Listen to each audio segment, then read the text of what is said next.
Moi, je vous dis simplement, qui peut dire non, M. Poutine s'arrêtera là, il n'attaquera pas un État battu qui est membre de mais l'Union qui peut deviner ce qu'il y a dans la tête de Poutine? Arrêtez avec ça. Arrêtez, vous parlez de paranoïa et de complotisme, mais c'est délirant. Il y a un rapport de force. La guerre, c'est un rapport de force.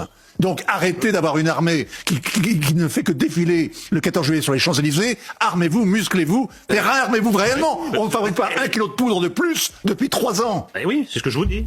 Et n'engueulez pas. Allez-y, des actes. Arrêtez cette gloriole. Arrêtez ce discours. L'Ukraine, vous n'avez pas l'air de réaliser que sur l'Ukraine, l'affaire est faite. C'est réglé. Il va y avoir un moment où tous ces journalistes de plateau, où tous ces éditorialistes de bazar, qui écrivent dans le journal Le Monde ou ailleurs, devront nous expliquer la victoire russe. Et là, ça va être un peu plus compliqué. Et je dis quand même, l'histoire n'est pas écrite par les vaincus. Vladimir Poutine ne s'arrêtera pas au Donbass, prévient Kaja Kallas. Ils sont tous en boucle sur le même discours. La Russie va attaquer, la Russie menace. Mais une question simple. Avec quoi l'Europe se défendrait contre la Russie sans les États-Unis? Rien. Et pendant ce temps, les Américains ont parfaitement compris une chose. Ce sont les Européens eux-mêmes qui sabotent toute possibilité de fin de conflit en refusant toute solution politique réaliste, en entretenant l'illusion d'une victoire ukrainienne qui n'existe pas.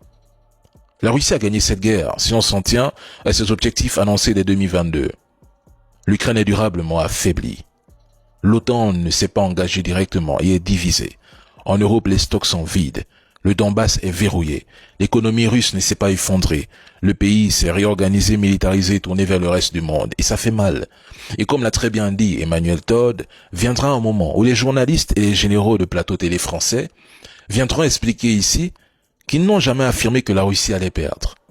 Depuis près de 3 ans, ils ne font qu'une chose, vendre au peuple européen et africain le rêve d'une prétendue victoire ukrainienne pendant que la réalité du terrain, elle, raconte exactement l'inverse. Et comme souvent, ce sont les citoyens qui paieront la facture du mensonge distribué par les trolls.